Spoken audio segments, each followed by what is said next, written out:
Hello, hello, hello. Welcome to the show. So, I think it became a bit of a running joke, a dark joke, that the Tories could probably just kill the second born and they would still retain a lead over Labour. After every single disaster that we've gone through, again, a general Twitter joke has been Tories +5. We've gone through one of the worst handlings of COVID-19 on earth with a catastrophic death toll, one of the worst death tolls, of course, in the world, up to 150,000 people who died. We've had cuts to universal credit. We have had various scandals like Matt Hancock, for example. We had a fuel crisis where, of course, commuters were queuing up to fill up their petrol stations. We had emptying supermarket shelves. And the cost of living crisis, for that matter.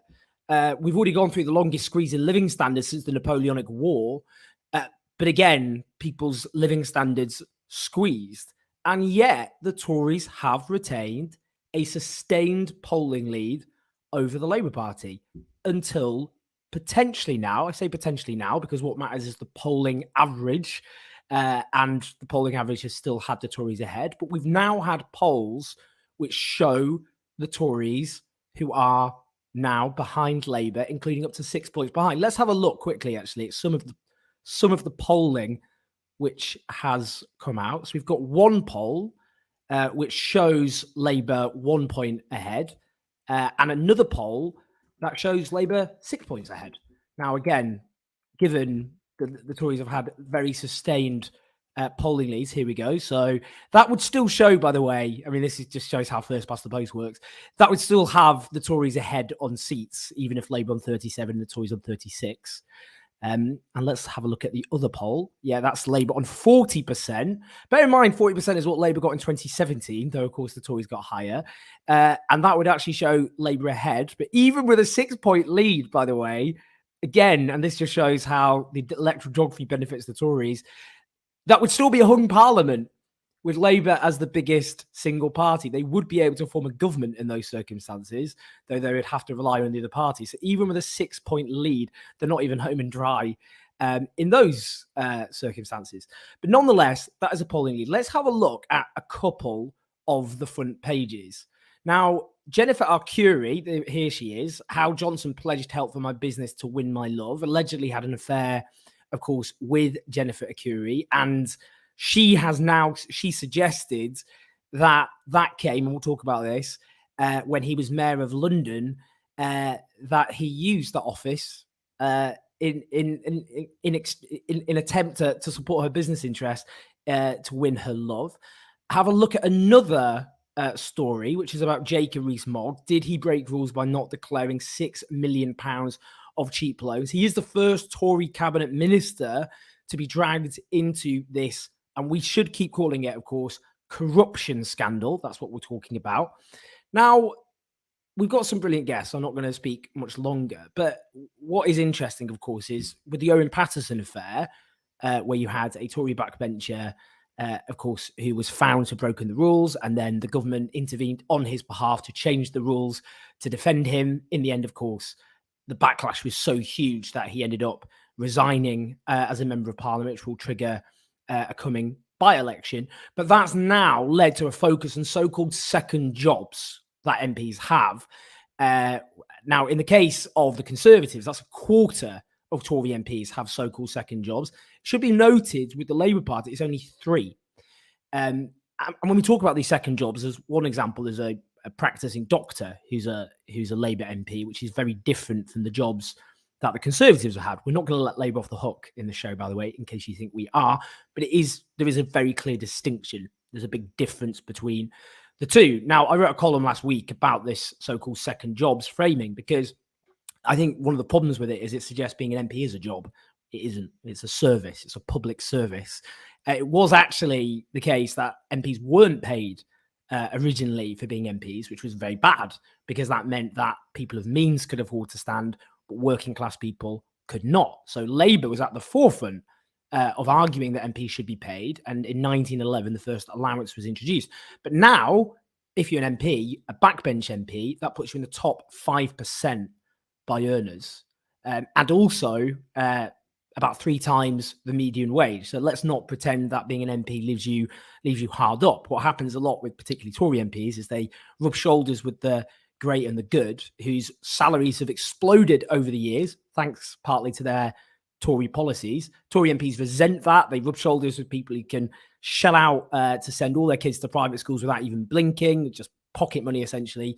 And on a parliamentary salary, you can't do that in the same way at all. So that's where you get this disparity. As the private sector salaries have exploded, MPs who see themselves as similar middle-class professions think, why don't we have a slice of that? And that's partly drove the expenses scandal, and it's also driven this as well. But we should stop talking about his second jobs, because it's a public service that MP should be doing. Now, we'll be talking about this and those specific scandals with 2 guests. Just again, housekeeping. If you're watching live, click on the YouTube link and press like, which just helps the algorithm. More people watch it afterwards, and press subscribe. Our documentary finally is coming out tomorrow, which we've talked about a lot, about property developers waging war on working class communities in South London is where we focus. We've passed the mic to working class people who don't normally get a voice. You make that possible on patreon.com/OwenJones84. We've got lots of more documentaries in the pipeline, but you can also use Super Chat to support the show as well. On YouTube, you can ask questions to the guests. I will read out everybody at the end. And also, we've got the podcast, so do download that as well. That's enough for me. I'm now going to bring in the 2 brilliant guests, Adam Bienkov, who is a fantastic journalist and has been in the lobby, the political lobby, reporting on politics for a very long time, and is now at Byline News, amongst many of the projects. And also Ellie Mayer-Hagan, of course, my good friend, and also the director of the think tank Class. And also a writer and an author. She's got a book coming out soon. Hurry up, Ellie, with that. Not hypocrite. Yeah, I know. I just realised that's backfired. How are you, Bo? Good, yeah, thanks. Good. I was just saying, I literally just got back from swimming, so you keep doing this. You have your little 7 a.m. icy swims, which I have to say, Ellie, sounds essentially one of the worst things imaginable to me. Well, yeah, they are an acquired taste, but I have acquired the taste, so yeah. No, during the day, like when I warm up and I go out and about and I see like a pond or a body of water, I sort of think, I can't really believe I was in that earlier. That just seems insane. But lovely to have hypothermia early on a Sunday morning. Right, so before we start talking about this, let's have a clip first from the Deputy Leader of the Labour Party, Angela Rayner, who was fielded by Labour today on The Marsh Show. Let's see what she had to say about all of this. You completely ban all outside work, or would you allow some work? Because there are some of your colleagues are doctors and nurses and so forth. They would presumably be allowed to carry on doing that. So what kind of work do you absolutely ban? What don't you ban? Well, we said that we'd set up a commission for integrity and ethics to make sure that it's fit for purpose, so that we're always working in the interests of the British public. We said that we'd ban second jobs, but there will be some areas like where we've got an A&E doctor that's practicing at the moment, so that they can continue to do that because they need that for their professional practice. And actually it's good public service. But what we won't have is people, getting loans like we've seen from Jacobs Rees-Mogg, where he's got 6 million on a really small interest rates, where we've seen, Grant Shapps, who's basically been setting up his own lobbyist company within his own department to lobby his own government for his own personal means. Sleaze after sleaze, corruption after corruption. We've got to end this now, because it really undermines public trust and confidence in our government. And it was John Major's government, the Conservative government, that brought in the Nolan principles, and this government is completely undermining them. Now, actually, Adam, you actually criticised Andrew Marr this morning because, let me bring this up, Andrew Marr glossing over the Jennifer Arcuri story just now is salacious and nothing really substantial. It's a first-person account of how Boris Johnson used his office to financially benefit his lover against official advice. It's corruption. Now, Adam, you actually covered, your beat was London for a very long time, and Boris Johnson. You're basically a Boris Johnson specialist. What qualifications I have? Well, you are. It's true. So let's just talk about that. Tell us about the Jennifer Arcuri story and why it matters. Well, I mean, it was interesting this morning on the Andrew Marr show. This was raised in the newspaper review about the Observer's story on Jennifer Arcuri. It's a first-hand account from her about how she was promised by the then Mayor of London that he would benefit her company as part of their relationship. So that's a pretty clear indication of corruption. It should be investigated. But he brushed over it and saying, "Oh, this is just salacious gossip about an affair between Boris Johnson and Jennifer Curie," which I don't think it is. I think this is about how he allegedly misused his office while he was Mayor of London, and potentially once he became Prime Minister as well. And I think this story is one example of many stories over the last couple of years of Boris Johnson and his ministers and MPs misusing their office, and that just hasn't got the attention from the press, from the BBC and others that it probably should have done. Now, on this, Ellie, I mean, let's just have a quick look. I mean, I already showed the polling, which did actually suggest that, obviously, the Tories have been hit. It varies. YouGov, I didn't mention, they had the Labour and the Tories tied. YouGov's generally been harder, some of the worst polling for Labour, but nonetheless, all the polling shows consistently a shift. But nonetheless, if we look at Best PM, which of Boris Johnson and Keir Starmer is doing a better job overall at the moment? Boris Johnson, -2, it's gone down, 41%, Keir Starmer, 27%. We will talk about Labour later, but in terms of the Tories at the moment, Ellie, how much do you think this is cutting through, in the sense that when you vote Conservative, not you, just to clarify, just to clarify, she didn't vote Conservative. I don't think people were doing it under any illusions that Boris Johnson was somehow a paragon of integrity. So is it priced in, or is this really cutting through? What do you think? So the first thing to say is that one of the rules of sort of opinion polls is that in this country, a party has never won when the leader is behind in the leadership ratings, even if the party is ahead in the polls. And the person who came up with that rule is Deborah Mattison, who currently works for Keir Starmer. So actually, the Prime Minister ratings are more worrying than you might think for Labour. You asked me a lot of questions there. Where shall I start? Which bit do you want me to start with? Well, start with how much is it priced in, do you think, with Boris Johnson being seen as obviously an unsavoury personal character, or do you think this is actually cutting through and causing severe damage to the Tories?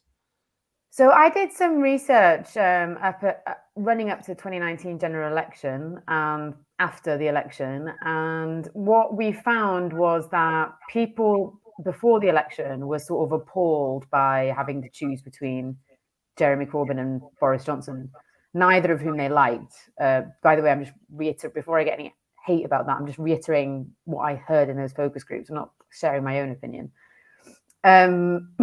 So it definitely wasn't coming from, as far as I could see, that people really liked Boris Johnson. I think for most people, it was just the Get Brexit Done slogan really did work for them. And then I started to notice a bit of an uptick in the way that people thought Boris Johnson, how they felt about Boris Johnson after the election, because people generally like winners. You saw the same thing in 2017 when Jeremy Corbyn surprised everybody, that people were like, oh, I didn't like him, but maybe he's all right. Because people do just like winners. They just, it's just a thing that happens. But I don't think that was particularly sticky. And actually, Boris Johnson is fairly unpopular. And I think the danger that we have is when people are basically appalled by the politics that they see, where there's just no attractive choices, that doesn't make them think, right, well, I'm going to go out and sort of form a radical movement to reshape this country.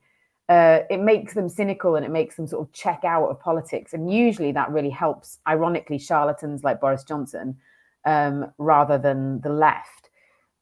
So I think that's kind of where we've been at with this. And in terms of Keir Starmer and Labour, I just think that, I watched the full Angela Rayner interview today, and I'm sure we'll talk a bit more about it. But I just think that, yet again, it sort of brought up this recurring issue with Keir Starmer, which is like, sure, Boris Johnson, people don't like him, but people aren't really buying what Keir's selling, partly because they don't really know what that is.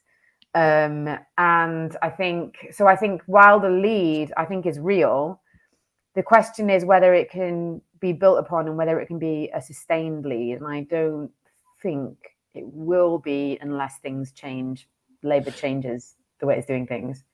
So we'll come on to Labour shortly. We're going to focus just a bit more still on the Tories. And actually, Boris Johnson is not a popular man, should be very clear. Even though we just did the matchup between him and Keir Starmer, Boris Johnson's 51% disapprove of how he's doing, 30% approve of how he's doing. So what do you think, Adam? Because again, similar question as I put to Ellie, you've analysed this guy for a very long time. You've seen how slippery he is, how he essentially doesn't conform to the usual rules of politicians.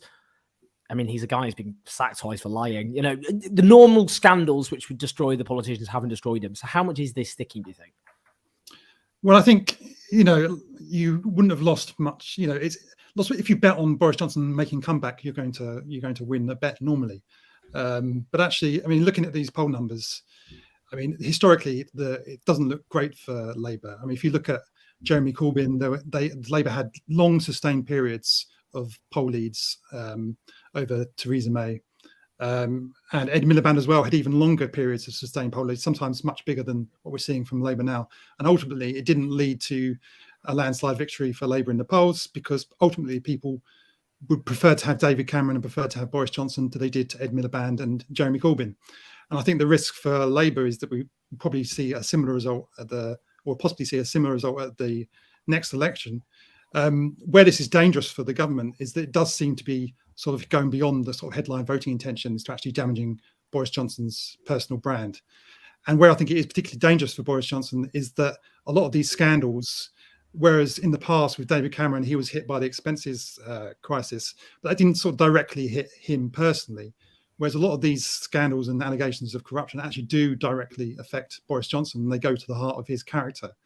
And so I think there is an opportunity for Labour to sort of set out an alternative and to convince the public that Keir Starmer would make a better Prime Minister. So far, looking at the polls, it doesn't look like they've actually achieved that so far. The opinion poll for the Observer this weekend shows that the public still very narrowly believe that Boris Johnson will make a better Prime Minister than Keir Starmer, even after the last few weeks that we've seen. So I think there's a massive hill for Labour to climb. Even if they do have a long period of sustained lead in the polls, it doesn't necessarily transfer to Keir Starmer becoming Prime Minister. I think the risk for the government is more about what this does to the internal politics of the Conservative Party. If there is a sustained lead for Labour, if Boris Johnson's approval ratings continue to tank, then I think there is a very good chance that Conservative MPs will turn on Boris Johnson, because their relationship with Boris Johnson and Conservative MPs has always been quite transactional. They believe he's a winner. That's why they backed him in 2019, despite having serious doubts about his leadership. So if that changes, and if there's a long period where the Conservatives are doing badly, Conservative MPs keep on getting the tranches of emails from constituents abusing them, as they have done in the last couple of weeks.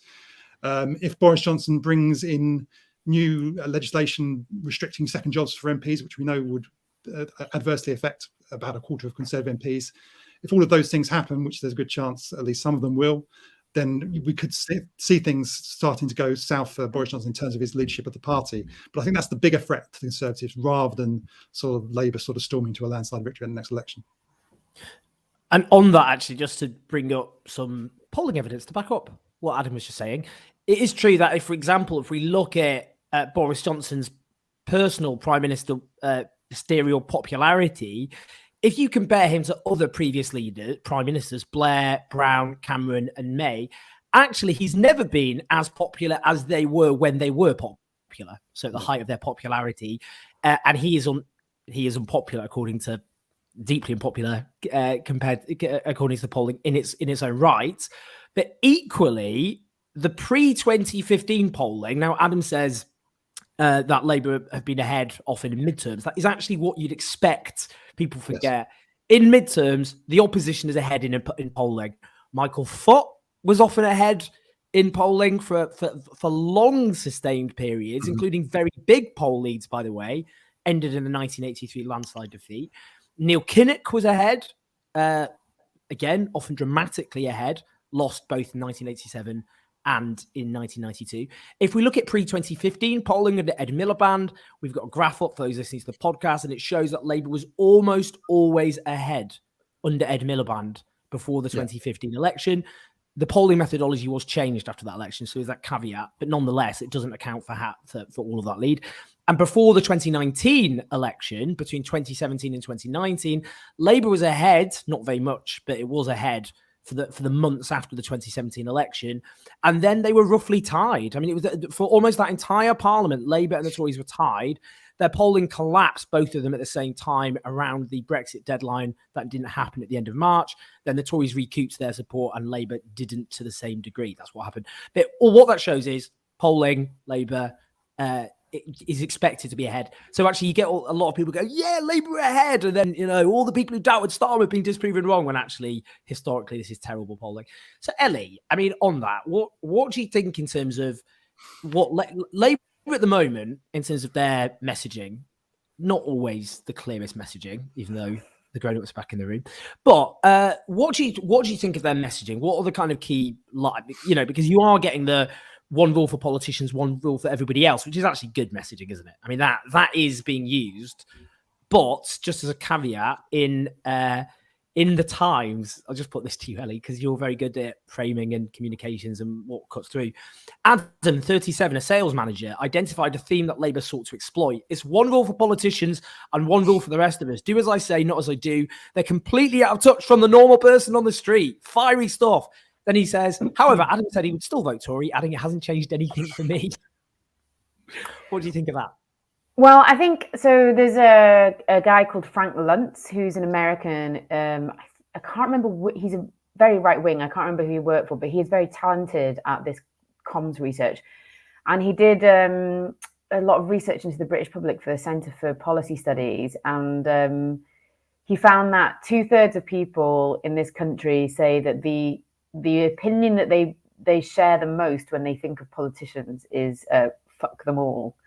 So this idea of one rule for us, for them, one rule for everybody else, that only really works if you can convince people that this is a conservative problem rather than a problem with politics. And I think probably what's going on with that person is that he's absorbed the idea that this is a problem with politicians, because probably that is what he already thinks. And I would imagine that the sort of media landscape has helped with that, because they love to go after Labour. And I think Labour has been far too timid in its responses. And also, Keir Starmer did do some sort of extra work during his time as leader, which, we saw with that, as an MP, which we saw with that clip of Angela Rayner, that, she did an all right job with what she had. But the problem with what she had is she had a leader who himself was saying, do as I say and not as I do. So I think what the danger here is for all of us, and I guess I mean, when I say all of us, people who are progressive and want a progressive politics, is that this could easily go the same way that the expenses scandal did, which is basically this idea that our leaders are corrupt and they're all as bad as each other, and basically lay the groundwork for a kind of burn it down populism that only really seems to benefit people who just don't give a shit about anything, like Boris Johnson. So I think that's the sort of danger here, and I think that's what's going on with that guy. Because people just don't think about things in terms of party politics. Most people, they just sort of, they think about things in terms of their own experiences, the values that they hold, and what little they absorb from the news. Because people, generally speaking, don't pay that much attention to the news. And so this idea of the Conservatives have done something bad, so therefore I must vote Labour, is not really how most people work. So, yeah. Sorry, that's a bit depressing. Adam, on that, what do you think? What happened with the expenses scandal, basically? It did, yes. I think, hurt Labour more because they were the incumbent government at the time, but it did feed the sense of all politicians are the same, which actually often doesn't help the left, because actually, if you're on the left, you want politicians to make bold, radical policy proposals. And if voters are cynical about all politicians, in a sense, they're more cynical about the politician who makes the biggest promises, because they're then seen to be almost the if you believe their cynical duplicitous creatures with their snouts in the trough, then you don't believe them when they say they're going to change your life for the better. So what do you think about that, Adam? And also leading on what Ellie just mentioned about Keir Starmer, there has been in the last few days, Alex Nuns, who used to work for Jeremy Corbyn, who's an author, has been writing about whether or not Jeremy Corbyn, well, the argument is very clear. Jeremy Corbyn stopped Keir Starmer from taking up work after the 2017 election. So I'm interested, what's the truth about that? What Labour have said about it. So those two things, do you think it is just going to end up as Ellie said? Well, I mean, I'd agree with Ellie to an extent that there is the risk for Labour is that it does become this sort of generalised sort of all politicians are corrupt story. And there has been an attempt, I think, from the government to try and sort of push it in that direction, not highly effectively. There was that story that was briefed by the Defence Secretary about a Labour MP and SNP MP. He's getting drunk on a foreign visit. It's just trying to feed into this whole picture of, all politicians are badly behaved, and and as you say, that doesn't necessarily help the Labour Party. I think the difference between this and the expenses scandal is that this is much more heavily concentrated in the Conservative Party, as you said earlier. A quarter of Conservative MPs have got second jobs. Only 3 Labour MPs have got second jobs. And also, it is directly tied to Boris Johnson personally. A lot of these stories we saw about the Jennifer Arcuri story earlier, but also the Electoral Commission looking into his redecoration of the Downing Street flat. So it does go directly to him personally. And the sort of opportunity for Labour, there is a risk for them, definitely, I think, along the lines Ellie set out. But I think the opportunity for them is to get a hearing for basically negative stories about the government, which often don't get a place in the press whatsoever. I mean, at my previous employer, Insider, one of my colleagues, Henry Dyer, brilliant young journalist, basically his entire beat was writing these kinds of stories about second jobs and conflicts of interests of MPs, and he did some great work. But very often he would come out with a story and it just wouldn't get any pickup in the rest of the press because there just wasn't an interest in covering those kind of negative stories about the government. And that does seem to have changed in the last few weeks, particularly with the Daily Mail going so heavily against the government and concentrating their attacks on the government rather than MPs in general. So I think there is an opportunity there for Labour, but you do need somebody at the front who has got clear convictions and principles on these matter. And I think some of the comments from Keir Starmer and his involvement, his discussions about a second job with Mishcon de Vere when he was in the shadow cabinet, that has sort of muddied the water somewhat. And I don't think Labour's response has been particularly great on that. As you say, there was the claim from people around Corbyn that Corbyn personally intervened to stop Keir Starmer from taking that job. Keir Starmer's office have belatedly, they took some while to respond to the story, but they belatedly denied that. Alex Nuns has published some emails and WhatsApp exchanges throwing doubt on that denial. I mean, where I don't know the truth of exactly the timeline of events, but it undoubtedly is the case that ultimately, whether or not Corbyn told him not to take the job, or he came to his own decision, or it's somewhere in between, the fact is he didn't take that job. So the sort of risk to him isn't in the same level as it is for the government, particularly when you have members of the existing cabinet splashed across the front pages over the last few days. I mean, just, talking about Labour towards the end of this, we're about to talk about COP26 with our next guest, but just on that, Ellie, I mean, I suppose, I wonder if, there's a few dangers really, isn't there? Which is that the polling dip for the Tories is because they're in the midst of a terrible, terrible scandal, a huge corruption scandal. And if the Tories aren't losing support at a time like this, we might as well just all give up and go home. That's what you'd expect. But that isn't matched by a rush of positive approval in terms of the Labour Party. Keir Starmer's approval ratings are bad. They are in the negative. They're not as bad as Boris Johnson's now. For a while, they were worse than Boris Johnson for a while. As things stand, Boris Johnson's ratings have taken a hit. So Keir Starmer is now less unpopular, but is very unpopular. That's what the polling says. Just be honest about it. So I suppose, do you think the danger is basically we'll go through this and then the Tories will just recoup their support? Or, I mean, is the vaccine honeymoon fading, for example? So actually, maybe it's not just this. Maybe it is, the vaccine, the cost of living crisis. I mean, just quickly on that, interesting polling which suggests, if I bring it up, have I got it here? Let's have a look. There was polling which suggests basically that people are economically anxious and they think their living standards are going to take a hit over the coming months. That's not normally good for the government. So what do you think about that? A lot of this corruption stuff doesn't hit people's everyday lives. Cost of living does. That could hit the government. What do you think? And that's an opportunity for Labour, Ellie. I think, yeah, there's sort of the scandals, the kind of the reasons not to vote this government back in are obviously, they are piling high.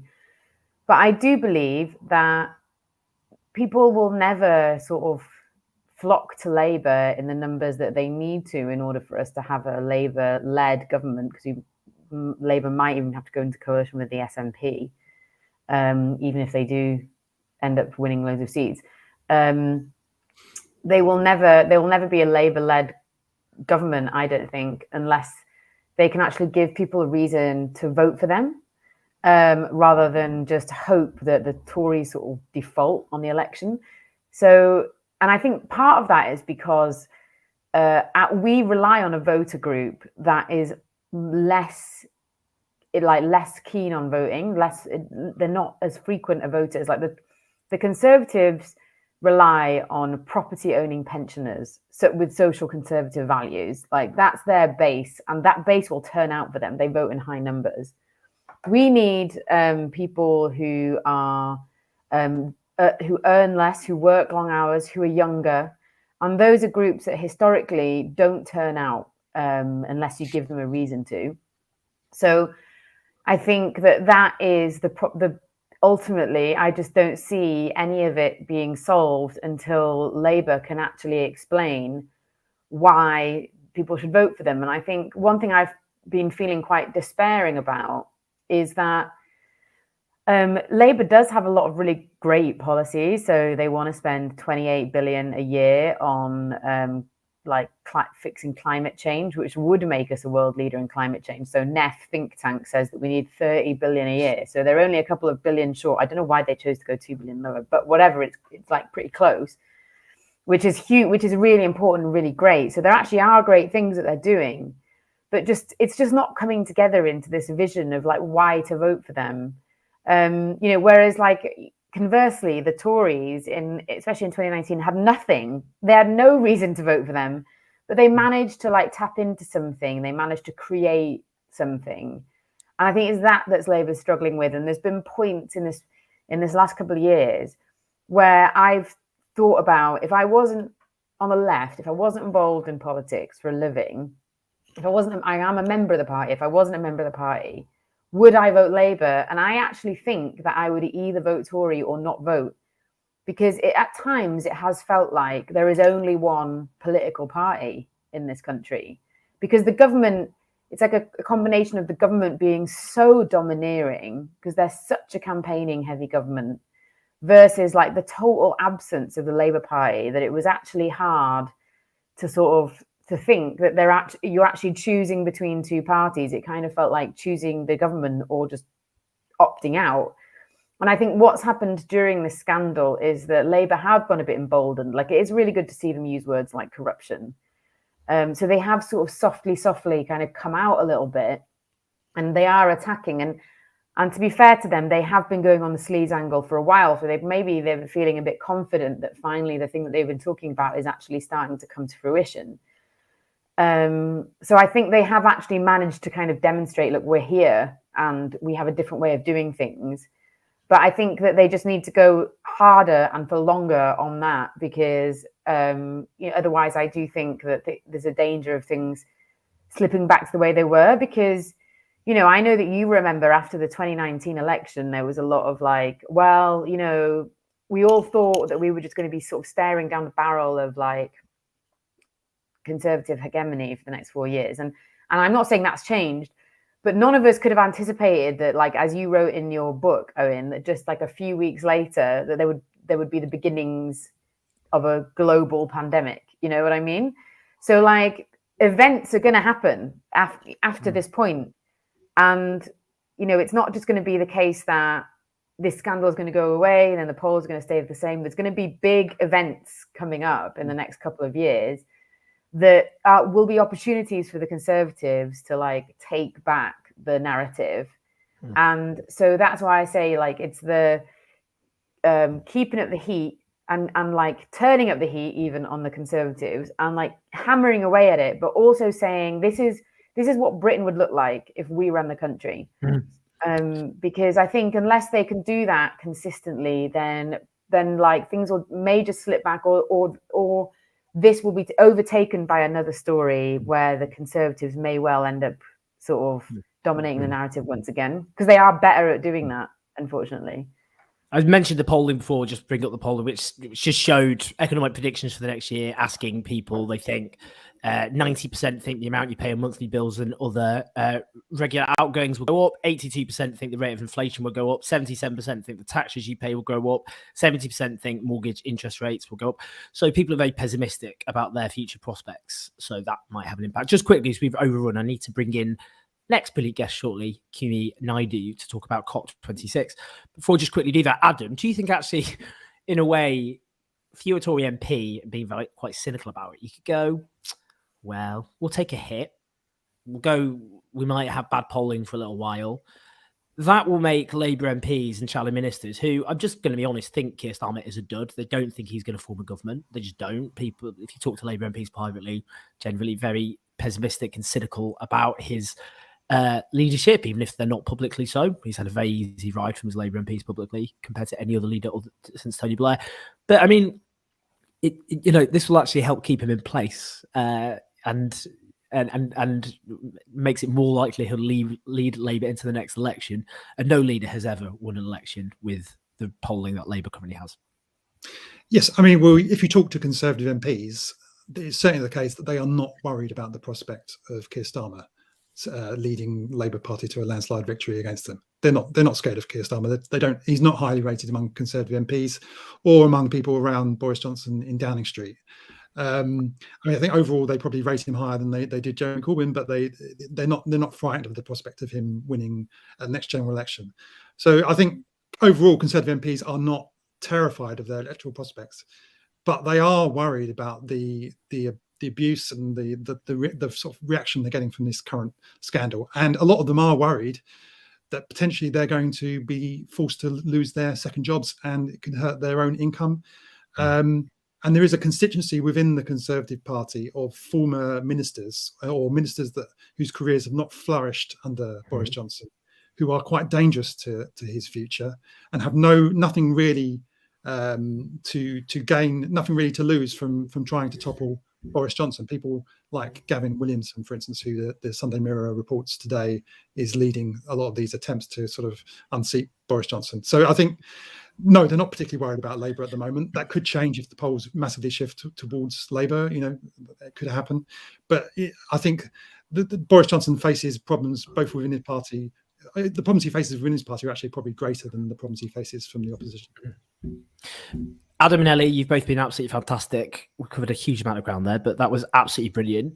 Do you follow them both on Twitter? Oh, Adam Bienkov also has a Substack. So look up Adam Bienkov's Substack and support him there, because the work he does, the journalism he does is really top rate. And also do check out Class, the think tank, the work they're doing.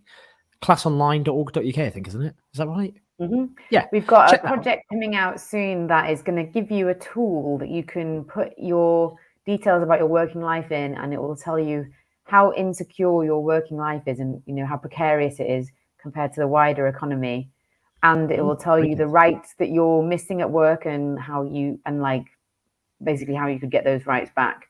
So please, when it comes out, please share that with your friends. I will be doing that. That's great. Brilliant. All right. Cheers, both of you. Thank you so much. Have a great Sunday. I will speak to you very soon. Bye. Thank you. Cheers. Lots of love. Right, I should go on quickly to the next guest because we have overrun. We did start late, so huge apologies. So I'm now going to bring in the fantastic Kumi Naidoo, who is the former International Executive Director of Greenpeace International and Secretary General of Amnesty International. Kumi, so sorry we overran. We started late for technical reasons, but it's great to see you. Can you hear me okay? Yeah, I can hear you okay. I no problems about that. Great. I'm sitting here having listened to your previous discussion. I got to say that was pretty depressing discussion to listen to. And now we're going to be cheered up by talking about. I'm going to even a more depressing conversation, but let's go. Well, what I was going to do was start just to see your reaction to this. My colleague at The Guardian, who you know, George Monbiot, and everyone I'm sure will be familiar with his work, he just did a quick reaction to COP26. So I'm going to play this video and see what you think as well. So we're coming almost to the end of the climate summit here in Glasgow, and what a total fiasco it is. I mean, this really is getting very close to the last possible chance, and instead of the sweeping change which we need, like a decision to leave all fossil fuels in the ground by 2030, no more burning at all of fossil fuel by then, that's the scale of things we need, not even on the table, not a prospect, not even an idea that these should be discussed. And instead they're giving us this pathetic, limp rag of a document demonstrating that they are here not to protect life on Earth, but to protect the fossil fuel industry from challenge. So we're coming. My brilliant colleague there, George Monbiot from The Guardian. What do you think? Is that a fair summary? That's an absolutely accurate summary. I couldn't put it better myself. In fact, another way that somebody has put it, which I think is also really helpful, is that the COP26 outcomes are, it's not an issue of it being good but could have been better. It's that they are very bad, but they could have been worse. Owen, I don't know whether I've lost you. No, you're still there. You're still there. Can you hear me? Yeah. So basically, it's a repeat of what we've had to deal with at many of these COPs. I mean, even if you go back to Copenhagen, from 2009, we were asking for a fab deal, not a fabulous deal, but a fair, ambitious, and binding deal. And in 2009 in Copenhagen, we got a FLAB deal, FLAB, full of loopholes and bull. And I think your viewers can complete the rest that follows after bull. And so essentially what you have here is a complete betrayal of what the science is saying we need to do, right? So this deal does not offer the transformative changes that the science is pleading and urging us to do. And I think, the reason for that is pretty obvious in a way. Let me just say that, the largest delegation at the COP was the fossil fuel industry. It actually was twice the size of the UK government delegation, with about 503 lobbyists. Just to put it in context, the 8 most vulnerable countries in the world altogether had 479 delegates. Having that kind of dominance of the fossil fuel industry, their fingerprints are all over the document that has come out. The absurdity of it should be clear. It's like if Alcoholics Anonymous was having a global conference and the largest delegation to the conference was the alcohol industry. That says how absurd this COP has been, and clearly it's been a betrayal of our children and their children's future.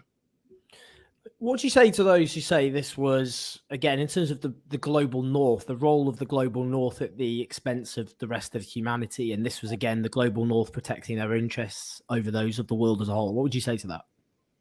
I would say that's accurate, and I would say it's not surprising that we would see this happen, because, the COVID was a good kind of moment to expose this approach in a very kind of obvious way. The vaccine apartheid approach we've seen on the part of the most wealthiest and dominant nations is what we also see with climate, in the sense that we've got a climate apartheid situation, in the sense that those countries that historically contributed the most emissions and built their economies on dirty energy are not the ones that are paying the first and most brutal price. It is people of color in many parts of the global south. And just as it's short-sighted for rich countries to take a vaccine apartheid approach, it's also short-sighted to take a climate apartheid approach, in the sense that if you don't, right now, only 5% of people in Africa, for example, have received vaccines, right?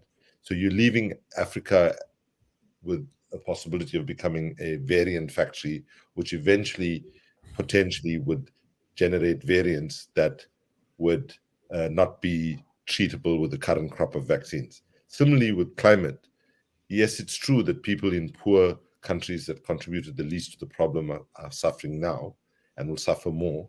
But ultimately, rich countries are not going to be immune to suffering, as the events in the United States, Australia, and including in Belgium and Germany recently have shown. Lives will be lost, and lives will be lost at scale. So it's short-sighted. And at the end of the day, it's just basically a confirmation that too many of our governments around the world are not simply influenced heavily by the fossil fuel industry. I think it's not an overstatement to say that they are pretty much owned by the fossil fuel industry.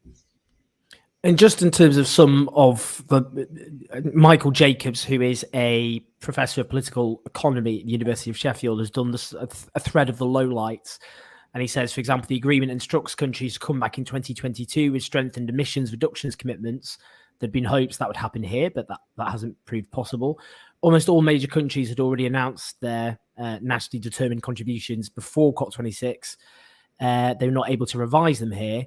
But they have acknowledged that collectively they're not good enough. They will lead to 2.4 centigrade above pre-industrial temperature rises, and the aim originally was 1.5. 2.7 is 2.4 is catastrophic in terms of course, the consequences for humanity.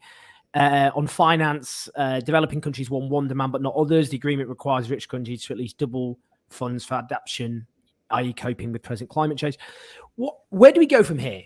I mean, in terms of, as we are running out of time, this is an existential threat facing humanity. Extreme weather events, droughts, famines, ecosystem destabilization, much of the world being rendered inhospitable for human life and civilization. It's not great. Where do we go from here? Where do you see the next steps for the climate justice movement? I think there are a whole range of bold kind of innovations that need to be looked at. We need to, in the climate movement, also recognize what Albert Einstein once said, which is the definition of insanity is doing the same thing over and over again, expecting to get different results. But if you can just pardon me, Owen, before I come to what I think needs to change, let me just say that, these degrees of 1.5 and 2.4, which is what we're heading towards based on what's on the table right now, if you just pardon me to just humanize it a bit, right?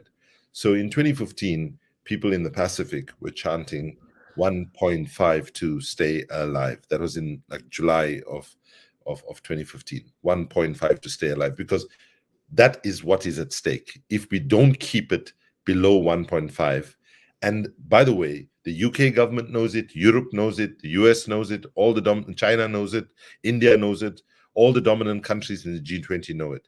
And it would appear that they have made a calculated decision to say that those people are finished, right? We're not going to save them. Goodbye, tough luck.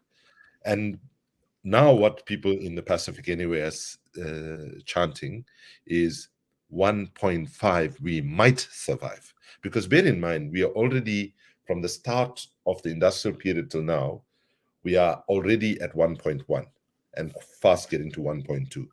Think about it. If at 1.1 we're already experiencing so much extreme weather events, at 1.1, the science tells us it'll get worse as we get closer to 1.5.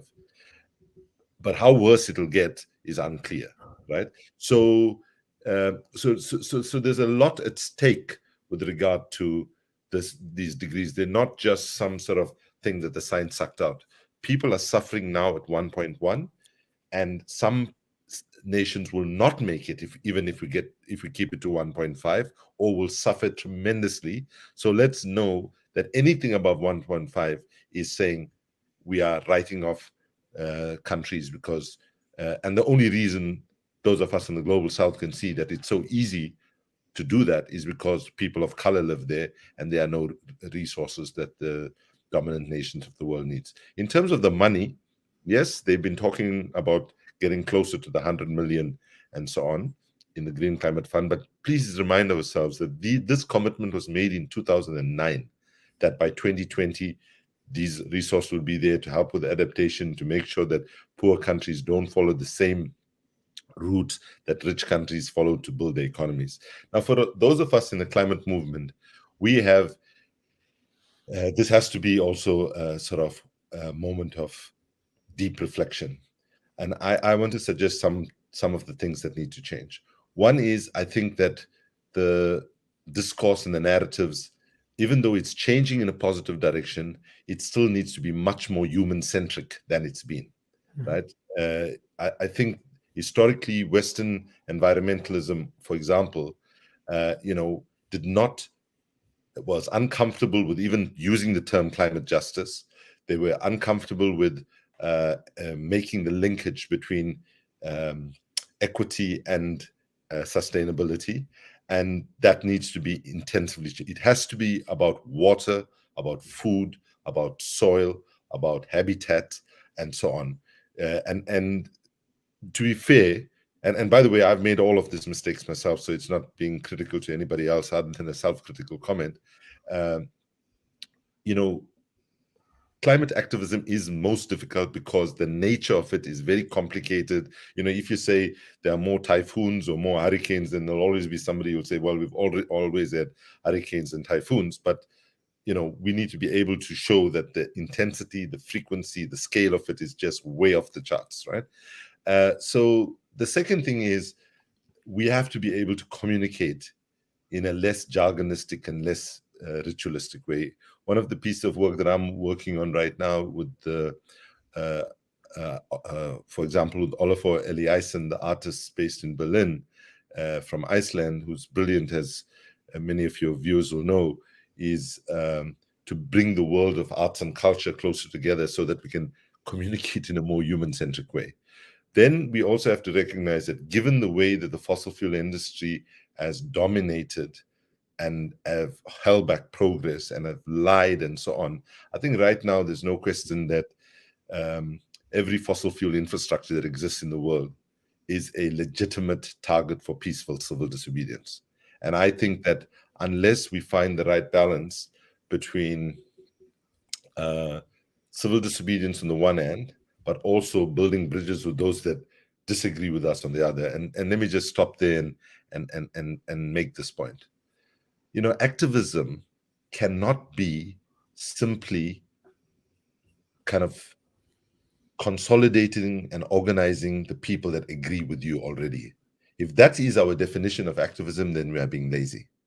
If activism does not consciously say that our task has to be to win over the people that are not with us, people who have been manipulated, lied to, misled, given false information, and so on. So in that sense, and I know some of your listeners might not like what I'm about to say, we have to figure out how do we love the people who voted for Brexit and Trump and so on, and build a narrative bridge, build a dialogue with them to actually get them to move to where we are. We cannot write off such significant numbers of people.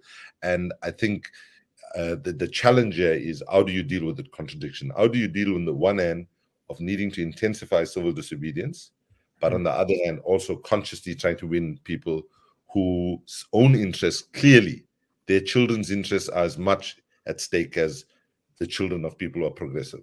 And unless we can convince them to make that change, I don't think we will have the kind of scale of systemic change that we need to happen in a very tight timescale, where we have a reality that we're living on in the most consequential decade in humanity's history. I mean, just lastly, because this has been quite a depressing episode, partly because we have to just discuss the objective material we have. That's where we're at, I'm afraid, folks.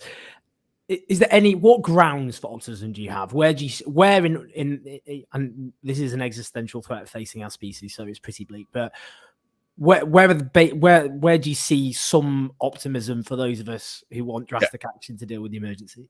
So I think, after the global financial crisis, for example, those with power responded with system recovery, system protection, system maintenance. But what was needed then and what is urgently needed now is an approach of system innovation, system redesign, and system transformation.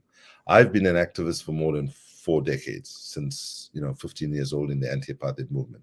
I can safely say to you that I do not remember a moment where the possibility and the appetite for substantive structural and systemic change, which is what is critically needed right now. We need a fundamental change to our economy, to our energy system, and so on. I think that the optimism, or not the optimism, the commitment to pushing for those changes is much higher than I have ever seen. When even the Financial Times, a bastion of the capitalist press, talks about a post-capitalist future, you need to see that there are things moving in our favor.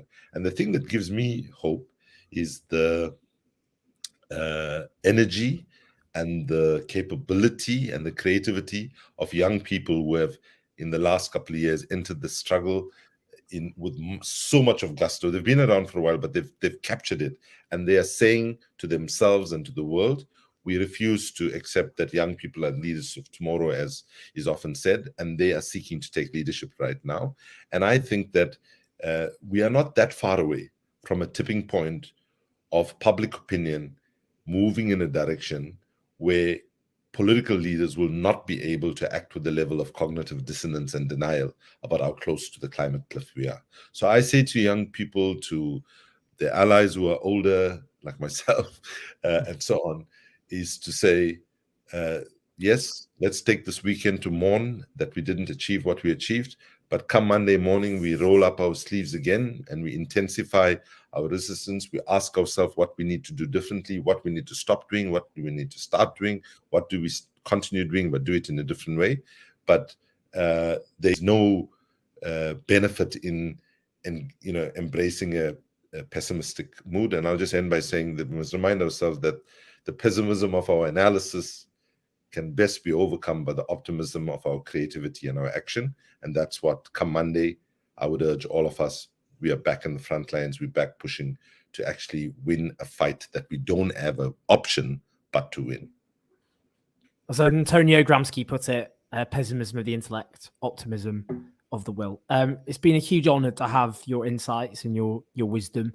This is the sort of analysis we need to grab people by the collars and just spell out the grim facts that we face, not least as Western leaders celebrate the COP26 deal. And I'm afraid to say a lot of senior media figures have been lauding this document as a triumph, and having the facts to address that balance is extremely important, not least for those of us who want to build pressure on Western leaders to actually tackle this existential threat. So you've really, really set that up very, very clearly. So we really, really appreciate it. And everyone, please do follow everyone. Make sure you follow Kumi's work on Twitter, for example, where you've been sharing a lot of your speeches, your contributions around COP26. But thank you so much. Honestly, it was a real pleasure. Thank you very much, Owen. Take care. Well, as I've said, a lot of that is depressing, but again, we have to deal with the facts as we have it. And in both those topics, there is some cause for optimism. Let me try and end on an optimistic note. In that, when we're talking, of course, about the scandals overwhelming the Tories and, I'm afraid, the failures of the Labour leadership to offer an inspiring alternative amidst that crisis. And when we look at the climate emergency and the failure of elites to tackle it, the one common theme that gives me optimism is younger people significantly younger than myself. I'm a geriatric millennial, as I keep highlighting on this show.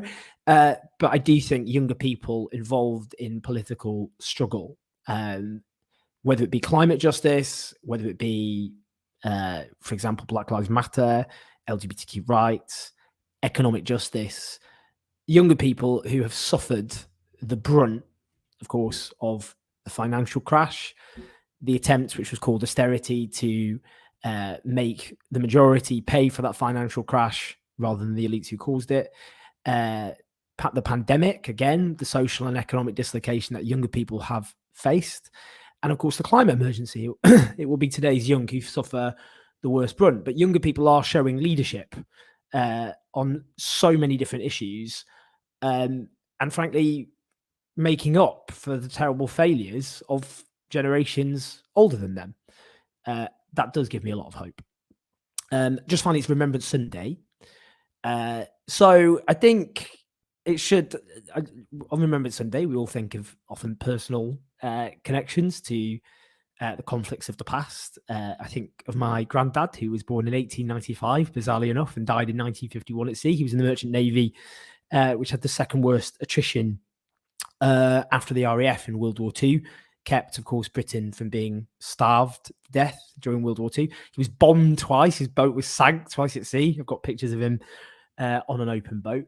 But as well, of course, of those who have made terrible sacrifices during World War II in the struggle against Nazism, we should remember, looking back, for example, at World War I, the brilliant poems of the likes of Wilfred Owen, the true horror of war.